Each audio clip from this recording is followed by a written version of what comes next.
She found 2 gold rings worth $1 million tucked inside a velvet pouch at her table. She could have sold them. She could have disappeared into the night and never looked back. Nobody would have found her. Nobody would have known. But she made the call.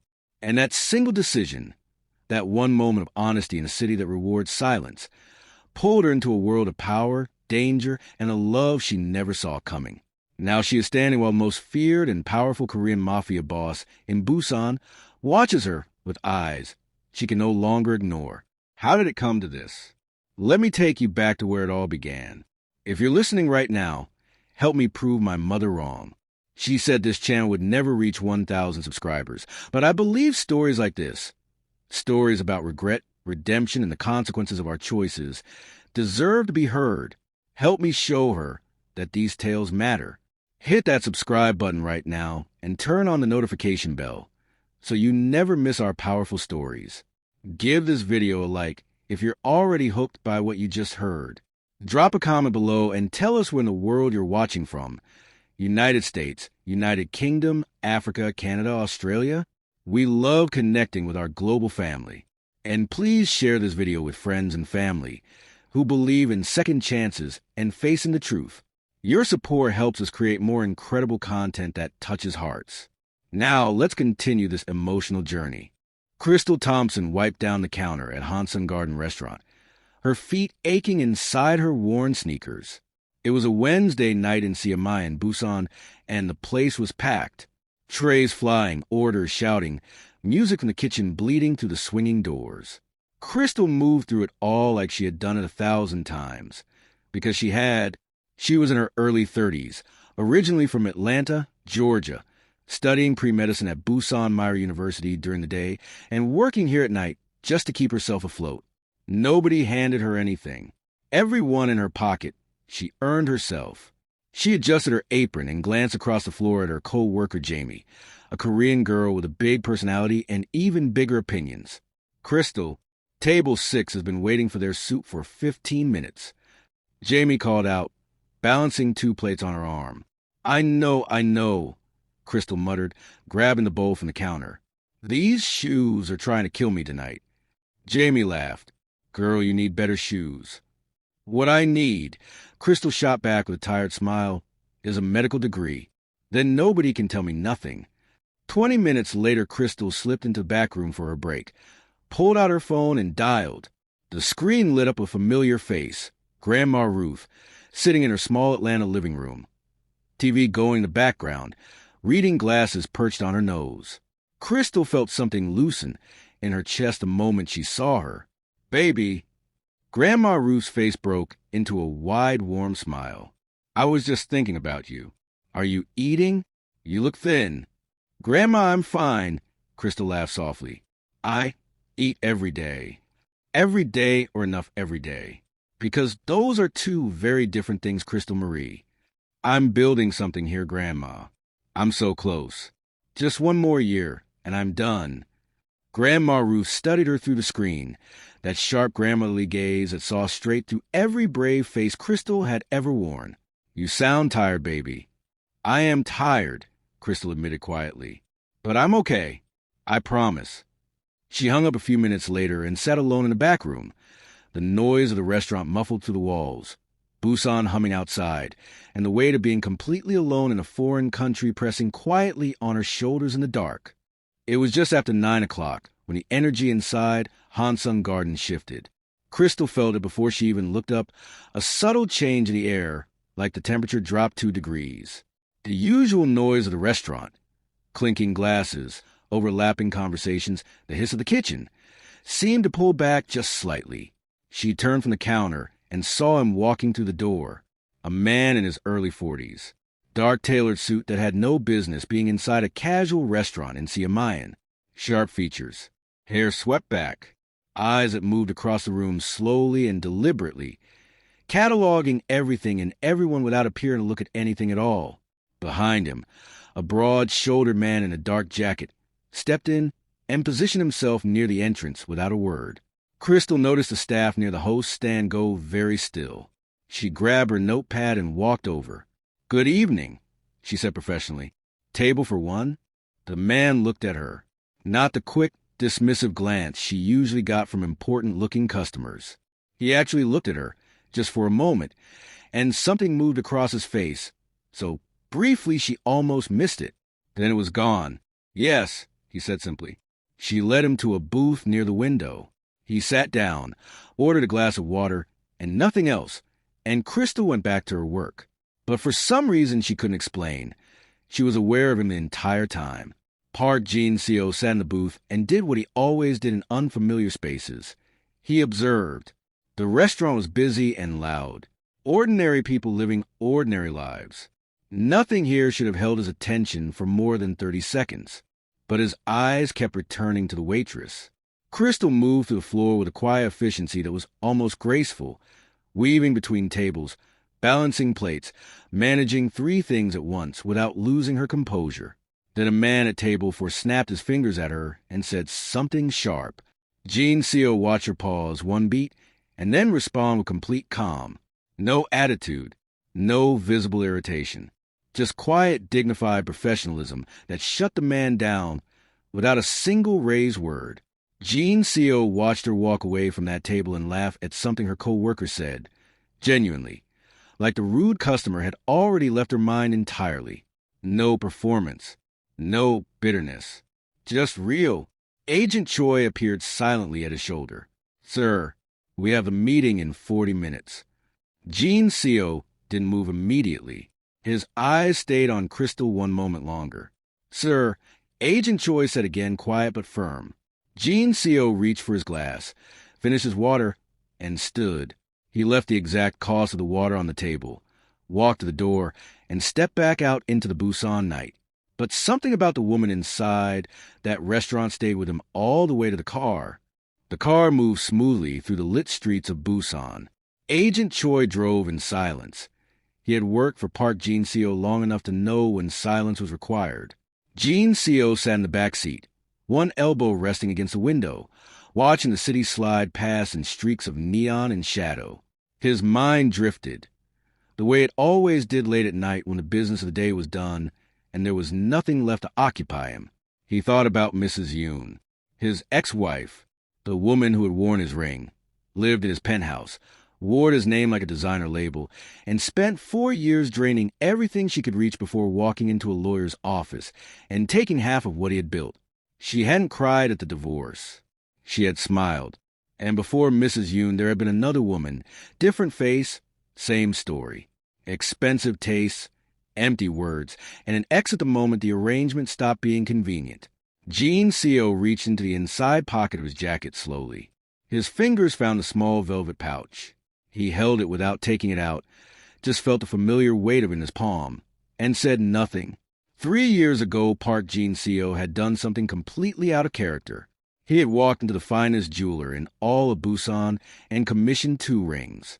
Not 1, 2, each one custom-made. Each one carrying a price tag of $500,000. Together, $1 million worth of gold and intention sitting inside a single velvet pouch. His plan had been simple and deeply private. 1 ring for himself. 1 ring for the woman he would one day find. The one who would make him believe that real love was not just something other people had. A symbol of 2 souls choosing each other completely. He had never told anyone about the rings. Not Agent Choi. Not his brother. Nobody. He had carried them in his jacket every single day since. Not out of hope, but out of habit. A reminder of a man he had been when he still believed such a thing was possible. He pressed his fist around the pouch in the darkness of the car and stared out at the water in the distance, the Busan shoreline glittering cold and indifferent. He exhaled slowly, said nothing, and felt everything. Exactly 1 week later, the door to Hansun Garden opened and Park Jin-seo walked back in. Crystal was halfway across the floor with a tray of drinks when she saw him. She stopped for just half a second, surprised, then kept moving. She set the tray down at table 3, tucked her notepad under her arm, and walked over to where it already settled into the same booth by the window. "You came back," she said simply, no fuss, no performance, just an honest observation. He looked up at her. "Is that a problem?" "Not at all," she said. "Same as before?" Water. Yes. She brought it over and went back to her other tables. The restaurant was busy, and she had no time to think about the quiet man in the corner booth. But she noticed, the way you notice something without meaning to, that he stayed longer than any normal customer would, that he watched, not in a threatening way, just watched. When she finally looked over and saw that his booth was empty, she went to clear the table. She wiped down the surface, stacked the glass, reached into the gap between the seat cushion and the wall to check for anything left behind, and her fingers touched something soft. Crystal's fingers closed around the small object, and she pulled out slowly. A velvet pouch, dark burgundy, no bigger than her palm, but surprisingly heavy for its size. She frowned and looked toward the restaurant entrance. The man was gone. The door was already still. She glanced around the floor. Jamie was busy at the other end. The kitchen was loud. Nobody was paying attention. Crystal walked to the back room, sat down on the small bench beside the lockers, and turned the pouch over in her hands. There was no name on it, no label, nothing. She pulled the drawstring open carefully and tilted it into her palm. 2 rings slid out and caught the fluorescent light of the back room, and Crystal's breath stopped completely. They were gold, heavy, flawless, the kind of craftsmanship that didn't come from any shop window she had ever passed. And tucked inside the pouch beneath where the rings had rested, a single small card. No name, no logo, just a 10-digit Korean phone, number printed in clean black ink. Crystal stared at the rings, sitting in her open palm. "What in the world?" she whispered. She sat there without moving for what felt like a very long time. The muffled sounds of the restaurant filtered through the wall. Orders being called, plates hitting tables, Jamie's laugh cutting above everything else. In the back room, Crystal was completely alone with 2 gold rings and a silence that felt enormous. She turned one of the rings over slowly with her thumb.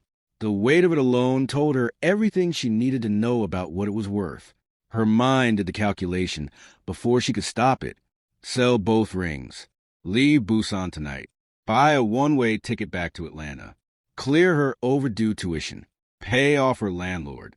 Eat a real meal for the first time in weeks. Start over somewhere familiar, where the ground didn't feel like it was always shifting beneath her feet. Nobody would ever find her. Nobody would even know where to look. The temptation hit her so hard and so fast it actually frightened her. The door swung open and Jamie stuck her head in. "Girl, you okay? You've been back here forever. Table 2 is asking for you." Crystal closed her fists around the rings quickly. "I'm fine. 2 minutes. Please." Jamie gave her a long, suspicious look, then disappeared. Crystal opened her hand again and stared at the rings under the light. She sat with them for 20 more minutes, going back and forth, back and forth. The practical part of her brain laid out every reason to keep them. The tuition, the rent, the exhaustion, the years of struggle that brought her all the way to Busan with nothing but determination and a dream that sometimes felt foolish in the middle of the night. But underneath all of that, underneath every practical, desperate reason, was a quieter voice. The voice that had been with her since childhood. The one that knew exactly who Crystal Thompson was when nobody was watching. She picked up her phone. Her hands were not entirely steady. She dialed the number on the card slowly, 1 digit at a time, like giving herself a chance to stop. It rang twice. Then a voice answered. Deep, cold, immediate. "Who is this?" Crystal straightened her spine and steadied her breath. "My name is Crystal Thompson. I work at Hansun Garden Restaurant in Siamayan. I think you left something behind at your table tonight. Something very valuable." The line went completely silent. A long, heavy silence that pressed against her ear like a held breath. Then, "Don't move. Don't tell anyone. 15 minutes. The line went dead. Crystal lowered the phone slowly and stared at the wall in front of her. Whatever she had just set in motion, there was no taking it back. Crystal untied her apron, folded it over the back of the bench, and walked out to the kitchen to the rear exit of Hansun Garden. The cold night air of Busan hit her immediately, sharp and clean against her face after hours inside the heat of the restaurant. She stood on the pavement, clutching the velvet pouch in both hands, the contact card pressed between her fingers. Sia Mayan was still alive around her. Distant music, passing cars, the glow of shop fronts bleeding orange and white into the dark street. She had told Jamie she needed some air. She hadn't told her anything else. Exactly 15 minutes after the call ended, a massive black SUV rolled silently around the corner and pulled up directly in front of her. No rush, no noise, just a smooth, deliberate arrival that felt like it had been choreographed. The front window came down. A broad-shouldered man looked at her from the driver's seat, the same man she had seen standing at the entrance of the restaurant earlier that week. Stone-faced, unreadable, he looked at her the way people look at something they have already assessed and filed away. "Miss Thompson," he said. "Get in." Crystal didn't move. "Who are you?" "Agent Choi. I work for the owner of what you're holding." "Where are we going?" "To return the item to its owner," he said evenly. "You'll be brought back safely. You have my word." Crystal looked at the car. Then she looked back at the warm light spilling from the windows of Hansung Garden, the place she understood, the world she knew. She took one slow breath and got in. The door closed heavily behind her. The SUV pulled away from the curb smoothly, and the lights of Sia Mayan began to fade behind the tinted glass. Crystal sat straight in the back seat, the velvet pouch pressed between both palms, and watched Busan blur past her window in silence. The drive took them across the city to Haeundae District, a part of Busan Crystal had only ever seen from a distance.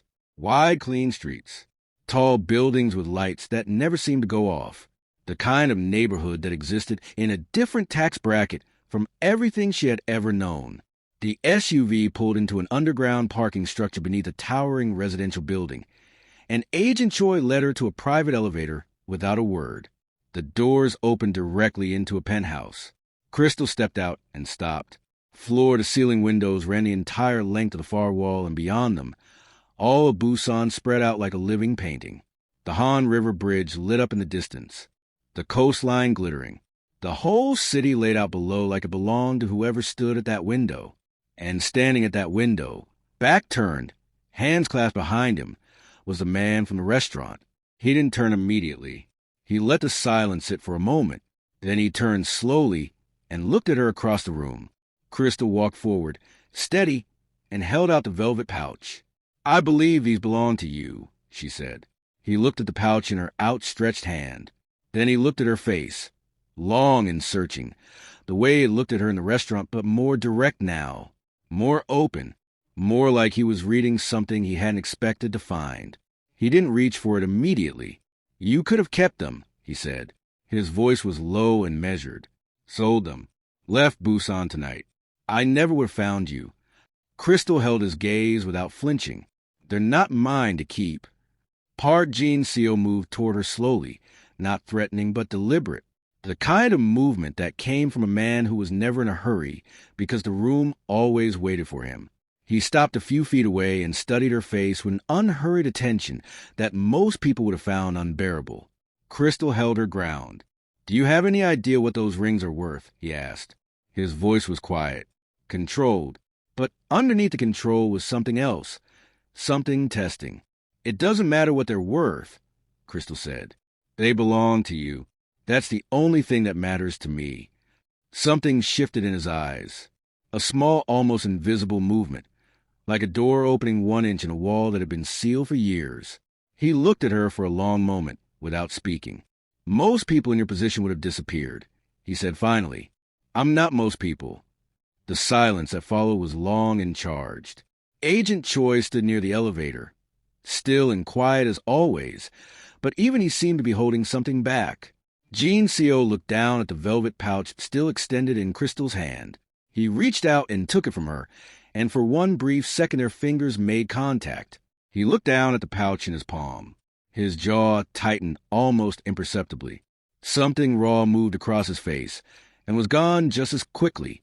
Jin-seo walked to his desk, the vulnerability sealed back behind his eyes as quickly as it had appeared, and set the pouch down carefully. He didn't open it. He just rested his hand on it for a moment, then pulled his hand away and looked up at Crystal. "Sit down, Miss Thompson." It wasn't a question. Crystal sat in the chair across from his desk, back straight, hands folded in her lap, watching him carefully. Jean Co. sat down across from her and looked at her with a calm that felt almost clinical. Busan Myri University. Pre-medicine. 3-month behind on tuition. Landlord threatening eviction as of last week. Crystal stiffened. You had me investigated? I investigate everyone, he said without apology or hesitation. It is how I have stayed alive this long. She held his gaze. And I have a proposal. He leaned back slightly. Your tuition paid in full. Your rent covered. Every expense handled from today until the day you finish your degree. Crystal was quiet for a moment. And what exactly do you want to return? Jean Co. held her gaze without blinking. When I call, you come. No questions asked. Complete silence about everything you see and hear. That is all. Jean Co. opened the top drawer of his desk and slid a document across the surface toward her. It was substantial. Several pages, bound neatly, printed in both Korean and English. Crystal picked it up and began reading carefully. The English section she could follow. The Korean legal language was another matter entirely. Dense, formal, layered in terminology she didn't have a vocabulary to fully unpack. She flipped through the pages slowly, her eyes moving across the text, aware that Jean Co. was watching her from across the desk without expression. She reached a section midway through, page 7, skimmed it, the Korean too complex to fully process in a moment, and moved on. She looked up. What happens if I sign this document and then decide to walk away? She asked directly. What if I change my mind? Jean Co. held her gaze, perfectly still, perfectly calm. Then you're free to leave, he said. We will never speak again. No consequences. No threats. You simply walk away and return to your life. Crystal looked at him for a long moment. Then she looked back down at the document, her landlord's voice in her head, her empty fridge, her tuition notice, her dream. She picked up the pen Jean Co. had placed beside the document. Her hand hovered for just one moment, one last breath, and then she signed her name firmly at the bottom of the final page. Jean Co. reached across and took the document back slowly. He said nothing, but as he looked down at her signature, something flickered briefly and deliberately behind his eyes. Something Crystal didn't catch, and something she would not understand until much later. The weeks that followed were almost normal. Crystal went to her classes at Busan Myri University. She worked her shifts at Hansun Garden. She studied late into the night. The only difference was that for the first time since arriving in Korea, her tuition was paid, her rent was covered, and her landlord had stopped calling. Jean Co.'s people handled everything quietly and efficiently. No fanfare, no contact, no reminders of what she had agreed to. She almost let herself relax. Almost. One evening, she sat at her small kitchen table with a document spread open in front of her and a Korean translation dictionary beside it. She had been meaning to do this properly since the night she signed. She worked through it page by page, slowly, carefully, cross-referencing every term she didn't understand.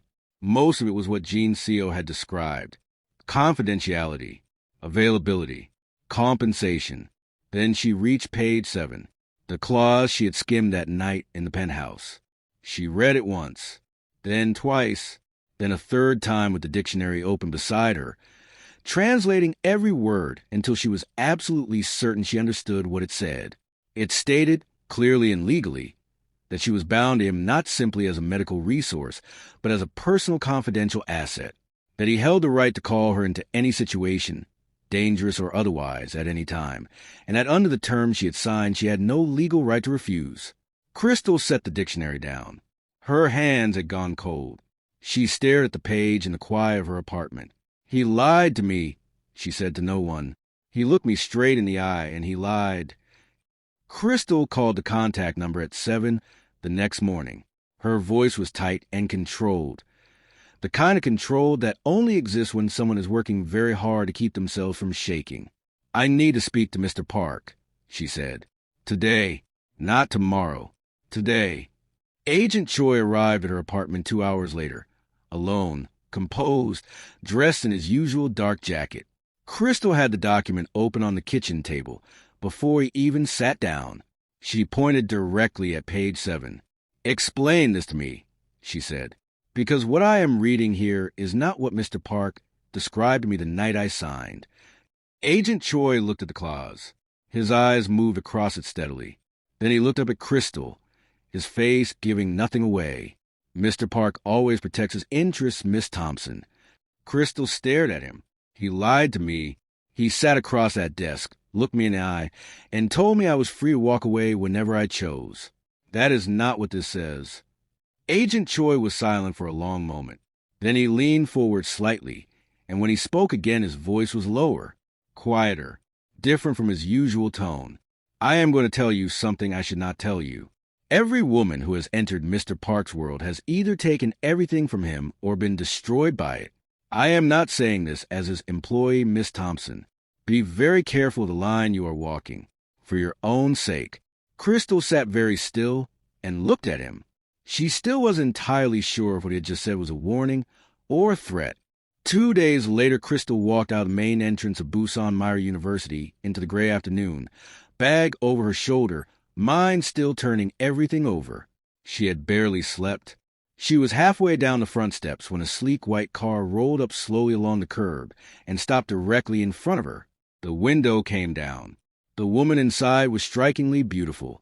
Early 40s, sharp, elegant features, flawless makeup, hair pulled back with a kind of precision that spoke of a great deal of time and money. She looked at Crystal the way a person looks at something they have already decided they are not impressed by. "You must be the American girl," she said. Her voice was smooth and unhurried. Silk dragged slowly over broken glass. Crystal stopped on the steps. "Excuse me." The woman smiled. It didn't reach her eyes. "My name is Mrs. Yoon. I was Jean Seo's wife, and I'm going to save you some time." She tilted her head slightly. Jean Seo always finds something that looks innocent and pure, gives it everything he has, and then watches it destroy him all over again. It is a pattern. You will be no different. "Crystal, I don't know what you're talking about." "Mrs. Yoon, yes you do. Walk away while you still can, before he pulls you so deep into his world that you forget entirely who you were before you met him." The window rolled up smoothly. The white car pulled away from the curb, without any urgency at all. Crystal stood completely still on the university steps, the cold Busan afternoon pressing around her, chest tight, mind racing. That night, Crystal didn't go to the restaurant. She called in, said she wasn't feeling well, and sat on the floor of her small apartment with her back against the bed and her knees pulled up to her chest. The document was still on the kitchen table. She didn't look at it. She stared at the opposite wall for a long time. Then she picked up her phone and called the one person she always called when the world got too heavy to carry alone. Grandma Ruth answered on the third ring, and the moment Crystal heard her voice, something cracked open. "Grandma," she said, and her voice came out smaller than she intended. "I think I made a really big mistake." Grandma Ruth was quiet for just a moment. "Baby, talk to me. Right now." Crystal told her everything. The document, page 7, Agent Choi's strange half-warning, the woman in the white car. She told it all in one long exhale, like she had been holding it for days. When she finished, the line was quiet. Then Grandma Ruth's voice came back. It was firm and warm in equal measure.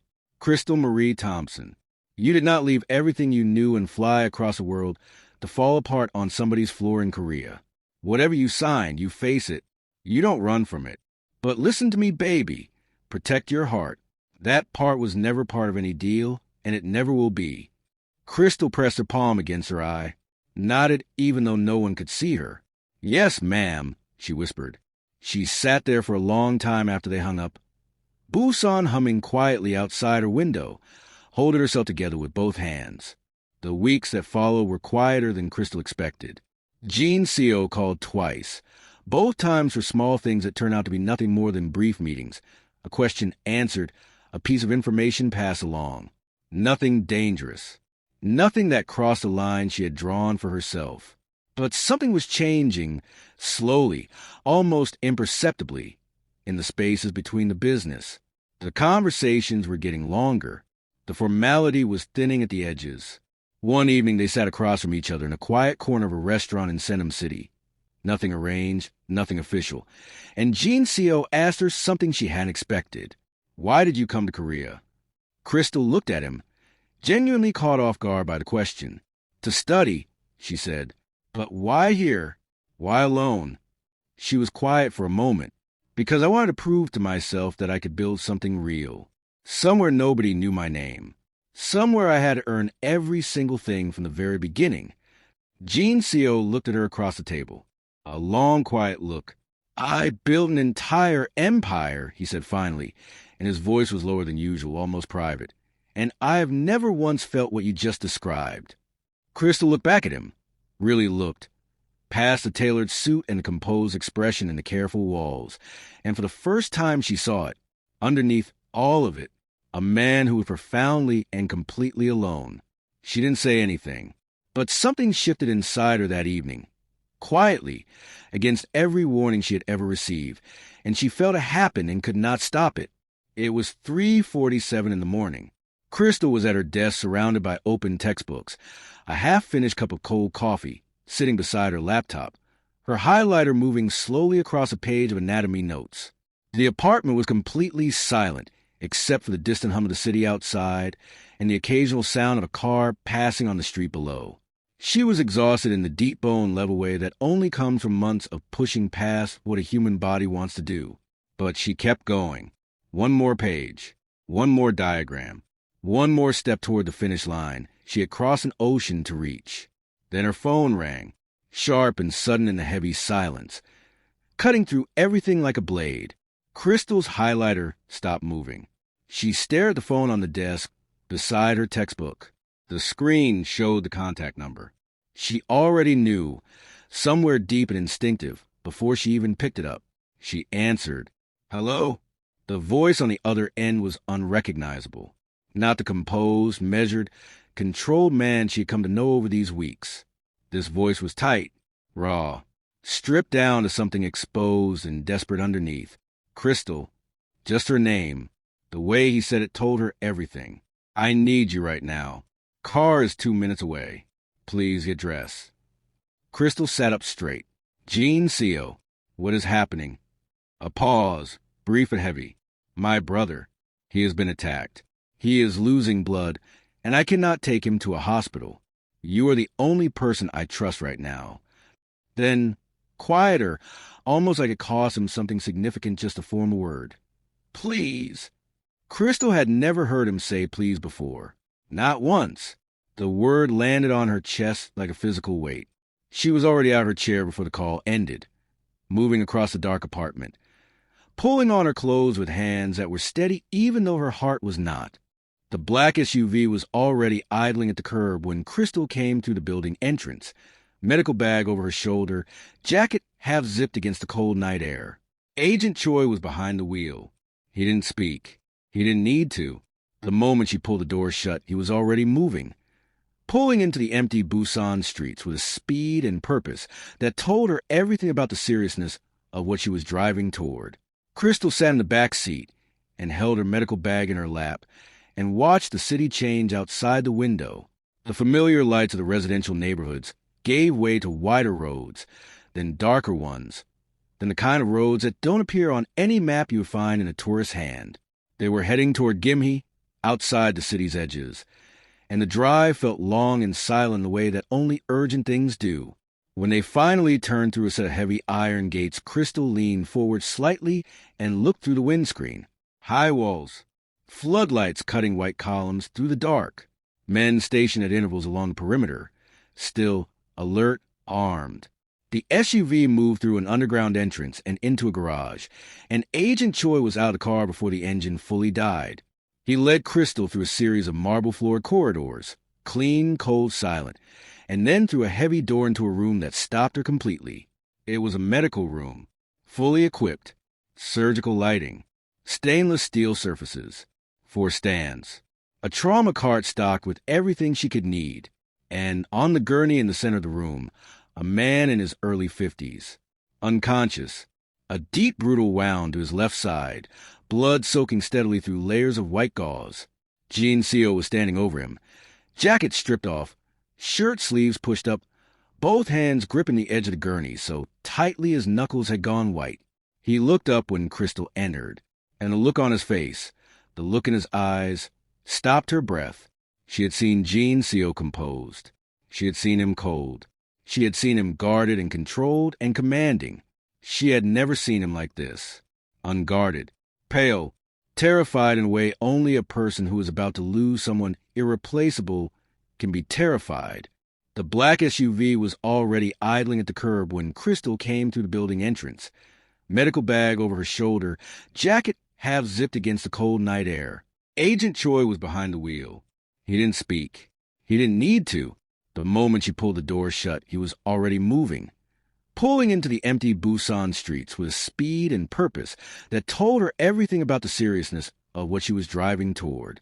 Crystal sat in the back seat and held her medical bag in her lap and watched the city change outside the window. The familiar lights of the residential neighborhoods gave way to wider roads, then darker ones, and the kind of roads that don't appear on any map you would find in a tourist's hand. They were heading toward Gimhae, outside the city's edges, and the drive felt long and silent the way that only urgent things do. When they finally turned through a set of heavy iron gates, Crystal leaned forward slightly and looked through the windscreen. High walls, floodlights cutting white columns through the dark, men stationed at intervals along the perimeter, still alert, armed. The SUV moved through an underground entrance and into a garage, and Agent Choi was out of the car before the engine fully died. He led Crystal through a series of marble-floored corridors, clean, cold, silent, and then through a heavy door into a room that stopped her completely. It was a medical room, fully equipped, surgical lighting, stainless steel surfaces, 4 stands, a trauma cart stocked with everything she could need, and on the gurney in the center of the room, a man in his early 50s, unconscious, a deep brutal wound to his left side, blood soaking steadily through layers of white gauze. Gene Seo was standing over him, jacket stripped off, shirt sleeves pushed up, both hands gripping the edge of the gurney so tightly his knuckles had gone white. He looked up when Crystal entered, and the look on his face, the look in his eyes, stopped her breath. She had seen Gene Seo composed. She had seen him cold. She had seen him guarded and controlled and commanding. She had never seen him like this. Unguarded, pale, terrified in a way only a person who is about to lose someone irreplaceable can be terrified. Crystal crossed the room without hesitating. She dropped her bag on the nearest surface, snapped on a pair of sterile gloves from the trauma cart, and moved directly to the gurney. Everything else, the fear, the compound, the armed men in the corridors, Gene Seo standing 2 feet away watching her, fell completely away. There was only the patient. How long ago? She asked, sharp and clinical. 40, maybe 45 minutes. Gene Seo said. His voice was tight. Control, but barely. Rival gang. They got to him before my men could. A hospital is too dangerous right now. They will have people watching every emergency entrance in the city. Crystal was already peeling back the soap gauze, assessing the wound with focused eyes. Deep, jagged, close to something that mattered. She pressed 2 fingers of man's neck, found his pulse, weak and thready but present. He has lost a significant amount of blood, she said. I need 4 fluids running immediately. Suture kit, antiseptic, clean gauze, and get that overhead light position directly on this wound right now. Gene Seo moved. Immediately. No hesitation. No question. No reminder that he was the most powerful man in the room. He positioned the light exactly where she pointed. He handed her the 4 kit. He tore open the suture packaging when she asked. For the next 2 hours, Crystal worked, and Gene Seo worked beside her, following every instruction she gave him with a precision and obedience that she would think about long after the night was over. She guided him through holding pressure, managing the 4 bag, monitoring the breathing. She sutured the wound in careful, precise layers, her hands completely steady, her mind locked entirely on the task in front of her. Gene Seo stood beside her the whole time, close enough that she could feel the tension radiating off him, silent except when she spoke to him directly. And when he wasn't following her instructions, he was watching her, with an expression she had never seen on his face before. Something between complete, awe, and a quiet devastation that had no name. Crystal tied off the final suture, pressed a clean, sterile dressing over the wound, and secured the 4-line. She straightened slowly, peeling off her gloves, and let out a long breath that seemed to carry the entire weight of the past 2 hours with it. "He is stable," she said. Her voice was calm, but the exhaustion underneath it was real. "The bleeding is fully controlled. He needs 4 antibiotics started immediately and complete uninterrupted rest. He cannot be moved for a minimum of 48 hours. Not for anything." For a moment, Gene Seo didn't move. He stood at the foot of the gurney looking at his brother, at the steady rise and fall of his chest. And he was very still. Then he closed his eyes, just for a few seconds, and let out one long, slow breath that seemed to come from somewhere deep and painful inside him, like a man releasing something he'd been holding so tightly for so long that he had forgotten what it felt like to put it down. When he opened his eyes, they were raw, unguarded in a way she had never seen from him before. Not in the penthouse, not in any of the meetings, not in any of the quiet conversations they had shared over the past weeks. He turned and crossed the room toward her. He stopped close, closer than he had stood near her before, and he looked at her. This woman who had walked into his compound at 4 a.m. and taken complete command of a room that grown men were afraid to enter, and his voice when it came was barely above a whisper. "Thank you," he said. "Just that. No title, no formality, no wall between the words and what they meant." Crystal looked back at him. This man the entire city of Busan feared and deferred to, standing in front of her looking like a human being who had almost lost the last person he truly loved. And something inside her chest broke open quietly and completely, against every intention she had arrived with, against every warning she had ever been given. Lim Sang-ho did not recover quickly.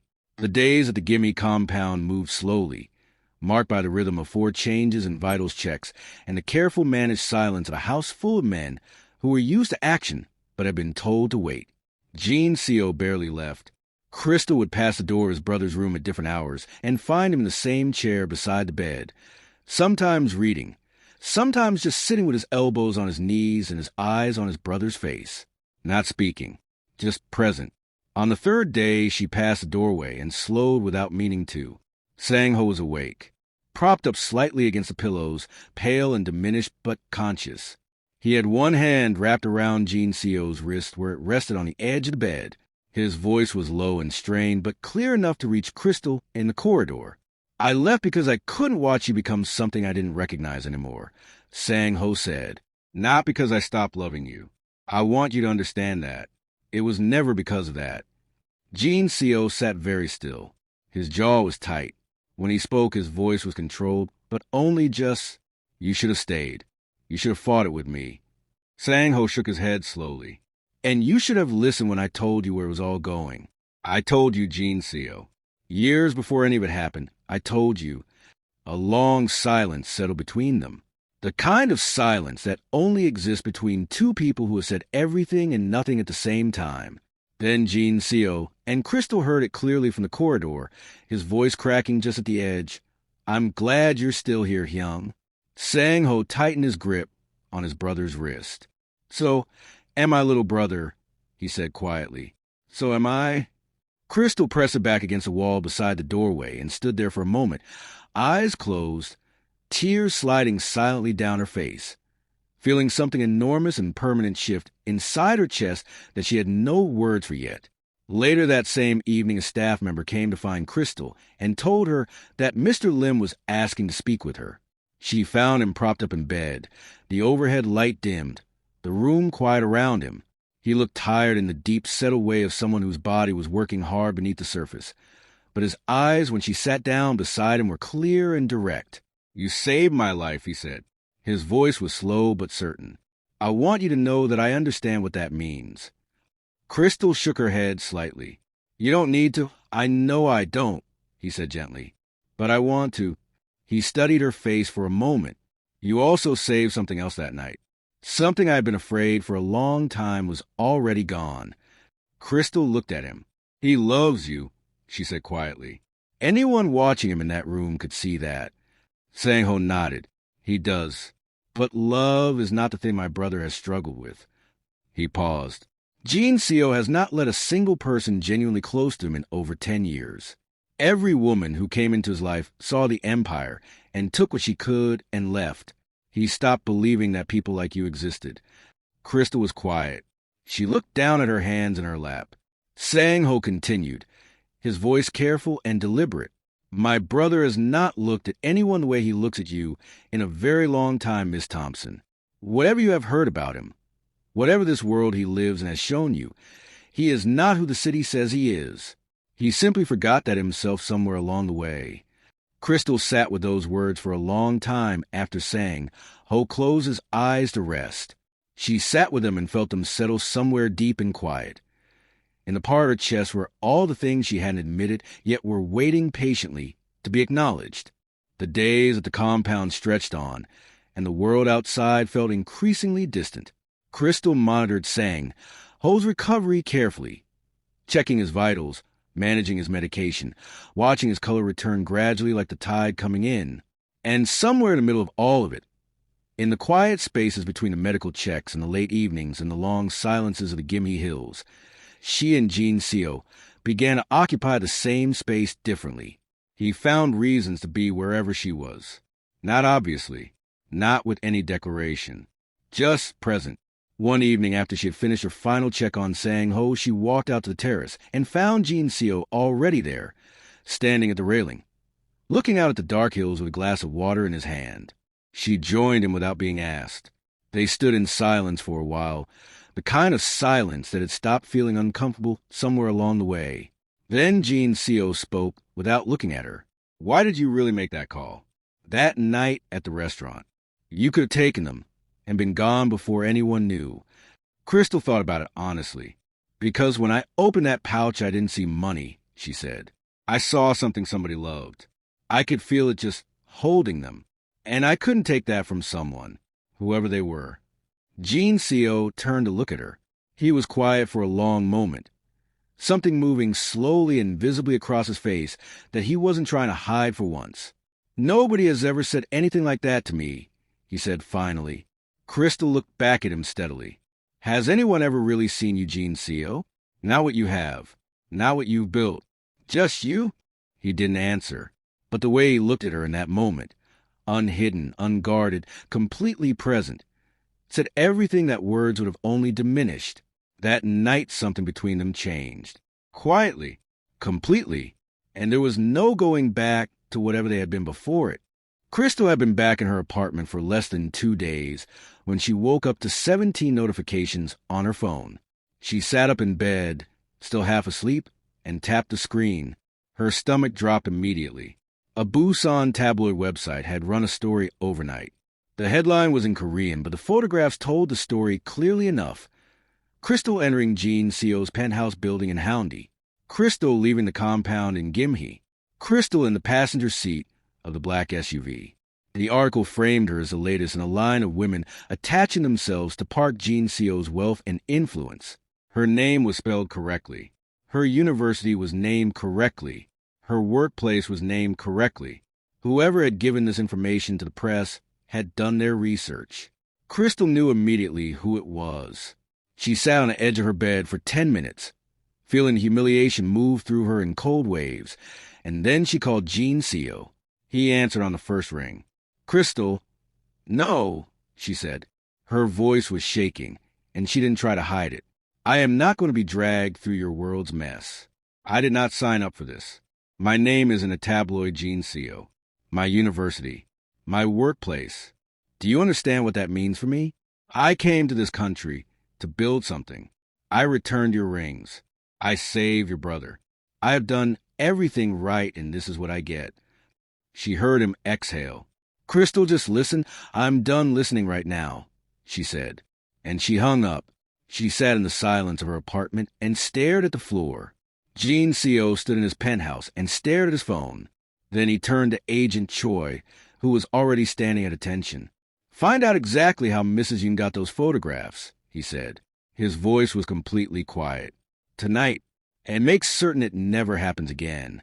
He came to her apartment that same evening. Alone, no Agent Choi at his shoulder. No driver waiting at the curb.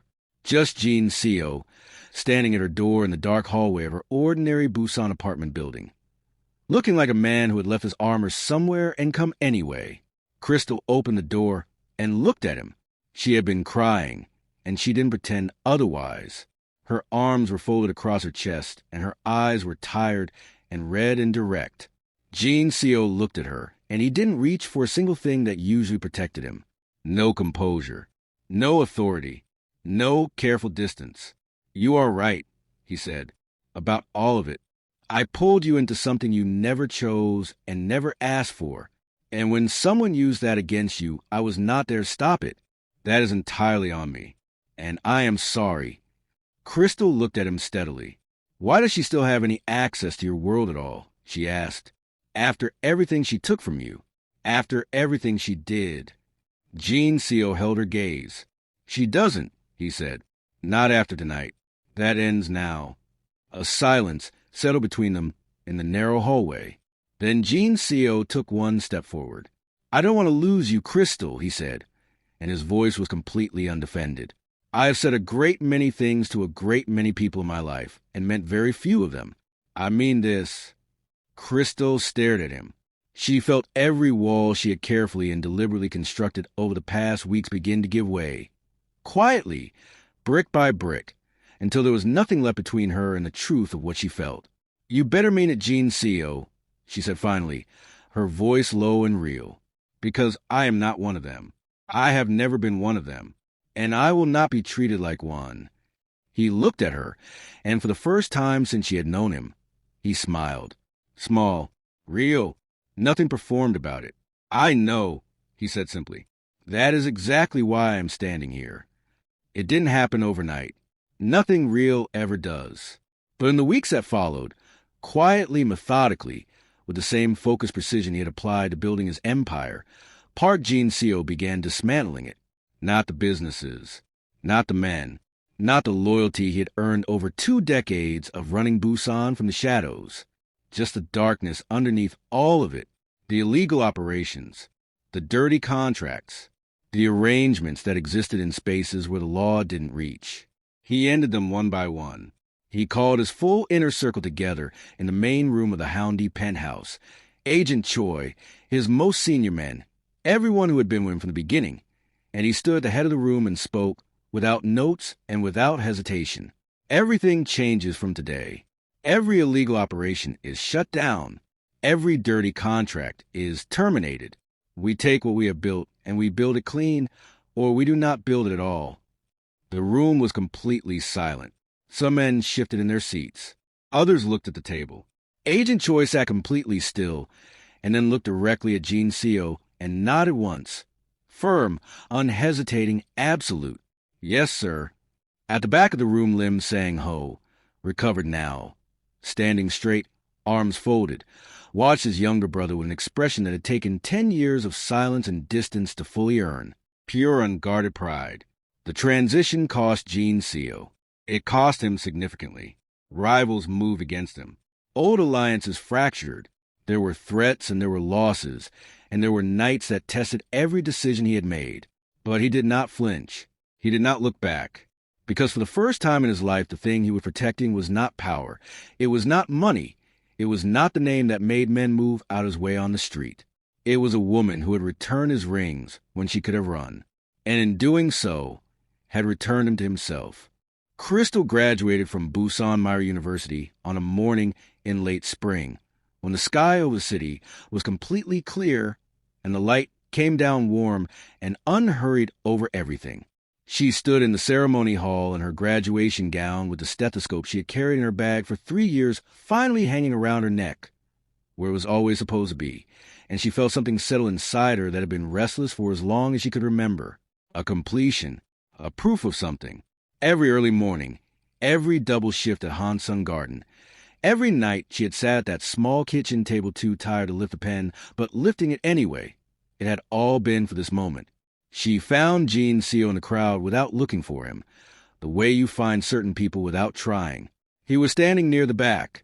No spectacle, no entourage, just him in a dark coat, watching her with an expression that she had been learning to read over these months and now knew completely. It was pride, pure and uncomplicated and entirely real. That evening, he took her to Guangali waterfront. The sun had gone down and the city lights were reflected in the dark water of the bay, shimmering, shifting, scattered like something beautiful that couldn't quite be held. They walked along the waterfront slowly, side by side, and his hand found hers without ceremony, and she didn't pull away, and neither of them said anything about it because nothing needed to be said. After a while, Jean Seo stopped walking. Crystal stopped beside him. He turned to face her, and she saw it in his eyes before he reached into his jacket. The weight of what he was about to do. He pulled out the small dark velvet pouch. Crystal's hand went to her mouth. Her eyes filled immediately, not from sadness, but from the kind of overwhelming recognition that comes when something you didn't know you were waiting for finally arrives. He went down on one knee on the Guangali waterfront with the lights of Busan shimmering in the water behind him, and he opened the pouch, and the 2 gold rings caught every bit of light there was. "I had these made for a love I stopped believing still existed," Jean Seo said. His voice was steady. His eyes were full. "Every person I trusted took something from me and walked away.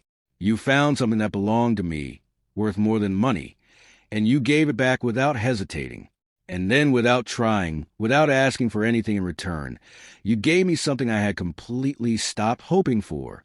You gave me back myself." He looked up at her. "Crystal Thompson, will you stay? Not because of a document, not because of any agreement, but for me, just for me." Crystal was laughing and crying at exactly the same time, tears streaming freely down her face, shaking her head slowly at the impossible, beautiful reality of the moment she was standing in. "Yes," she whispered. "Yes, Jean Seo." He slid the ring onto her finger. He stood, and he pulled her into his arms and held her, not with the controlled, careful restraint of the man she had first met in that penthouse, but with everything he had, every guarded, broken, healing part of him. She held him back with everything she had too, not because of the penthouse in Houndy, not because of the cars or the life or the world he could offer her that she had never imagined for herself, but because of the man inside all of it, the one who had carried 2 rings in his pocket for 3 years, believing no one would ever be worthy of them, and had finally, unexpectedly, been proven wrong by a woman from Atlanta, Georgia, who had simply done the right thing. Lim Sang-ho, recovered and whole, became the family neither of them had known they were missing. The brothers rebuilt what years of silence had taken from them, slowly, imperfectly, honestly, the way all real things are rebuilt. And Park Jin Seo, the man Busan had feared for 2 decades, learned at last what it felt like to be loved by someone who wanted nothing from him except him.